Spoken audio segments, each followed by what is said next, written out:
Hello everyone, I'm Chris Erickley. Welcome to another edition of the PE Crime Blotter. We're learning more about the confrontation that Moreno Valley police had with 41-year-old Raymond Johnson when they had a confrontation with him in the Burger King drive-thru in Moreno Valley on Friday evening.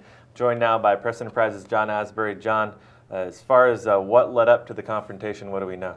Well, and that's sort of what's unclear at this point.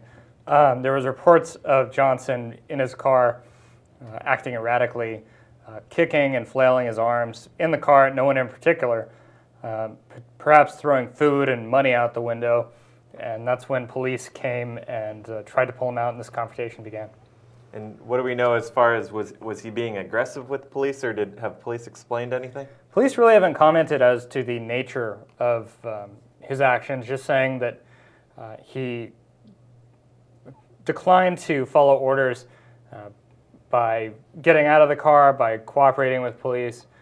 Police tried to forcibly remove him when he did not follow their commands, and so far they've only described it as a prolonged struggle, eventually handcuffing him and taking him into custody, and that's when he went unconscious and stopped breathing.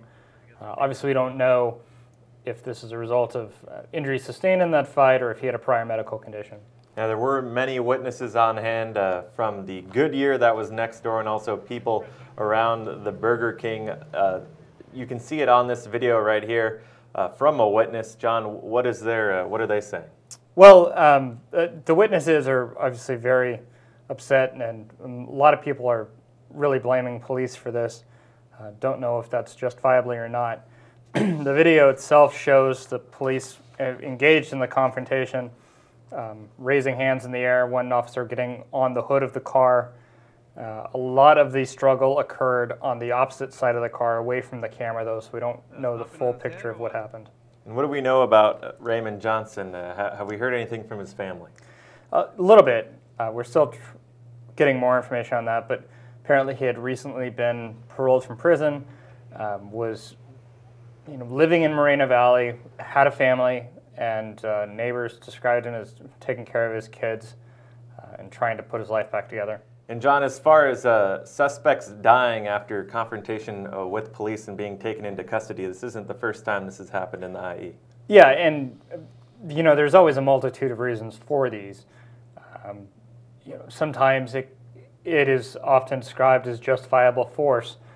If police have to take action, using force that ultimately ends someone's life. Also, there are medical conditions. We had a case of what was called as excited delirium. Tasers enter these factors all the time, so it's really an individual case-by-case basis as the cause and effect of all these confrontations with law enforcement. All right, John, thank you for joining us.